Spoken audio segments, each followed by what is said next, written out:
After many people put Halloween on hold last year, millions of kids and businesses are ready to celebrate the holiday. The pandemic forced many restaurants and bars to stay closed or have major modifications to their operations. But this year, things are feeling more like they used to, right? ABC4's Courtney Johns joining us live outside of the Sun Trap Lounge in Salt Lake City. And Courtney, how's it feeling out there tonight?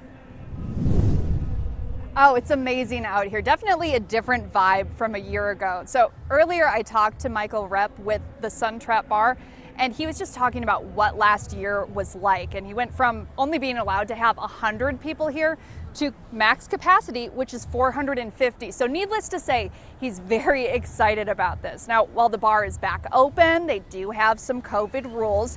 If you plan on checking this place out this weekend, you got to bring more than your ID.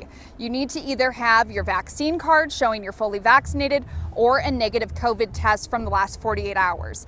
Michael says that they've had that policy for a few months now, and most people are great about the rules, but sometimes they have to deal with people who, let's just say, make things a little difficult. Tonight at 7 on the CW30, I asked him if having these issues has made him reconsider his policy.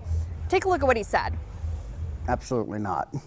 We will run this policy. We will keep this in effect until COVID is either on a downtrend in a really aggressive way, or they've got a really solid vaccine out there that people understand it's not harmful. But we will continue to run our policy as we see fit to keep our community safe.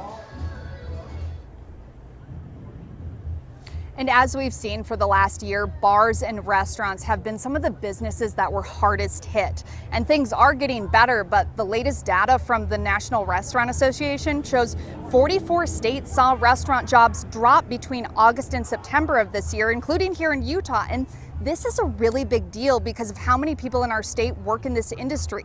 Before the pandemic hit, the association reported nearly 130 jobs in Utah were food service jobs. That's 8% of the jobs in the state. And circling back to their rule on the vaccine card or showing if you've tested negative in the last 48 hours, they've got signs everywhere. They mentioned that they wanted us to show a sign to remind people, and I wanted to check out the bar, just see what the vibe was like.